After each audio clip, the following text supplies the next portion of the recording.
উঠানোর পরেও আমার ওয়াইফ জিন্দা ছিল, মরে নাই ওই টাইমও। প্রথমে সনবদর ন্যাশনালে দিছে, ন্যাশনালে বলতেছে তোমরা প্রাইমে নিয়ে যান। ন্যাশনালে বলতেছে এই জিন্দা আছে, শ্বাস লইতেছে, ওর অক্সিজেন লাগাইছে, অক্সিজেন টানতেছে। ন্যাশনালে বলতেছে ওরে জরুরি আইসির ভিতরে নিলে বাইছো। প্রাইমে নিছে, প্রাইমে নেওয়ার পরে প্রাইমের ডাক্তারের কাছে আমার ওয়াইফের ওর বোন 3 জন প্রাইমের ডাক্তারের ফাঁদ হচ্ছে। প্রাইমের ডাক্তার এক কথায় বলতেছে পুলিশ এই জায়গায় আসা ছাড়া আমরা চিকিৎসা করবো না। পা ধরে বলতেছে এর মরে যাইতেছে, এর একটু আইসির ভিতরে নেন, ওরা নেয় নাই। কি কারণ আমাদের দেশে আমরা বিদেশ দেখছি কোনো দুর্ঘটনা হয়েছে ফেরস্তার মতন 1 সেকেন্ড লাগে না, কেউ ফোন দেয় না, কেউ ফোন দেয় না ভাই। 1 মিনিটের ভিতরে ওরা আসি, সামান ফুড়ি যায়, সব চলে যায়। মানুষ কি আছে, ওরা আগুনের ভিতরে ঢুকে যায়, মানুষের বের করিয়ে নিয়ে আসে।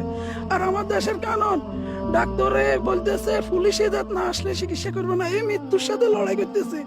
যখন প্রাইমের ডাক্তারের বলতেছে আপনার হাত দেখেন, ওর জ্ঞান আছে কিনা একটু বলেন, বলতেছে আমি এটা টাচও করবো না।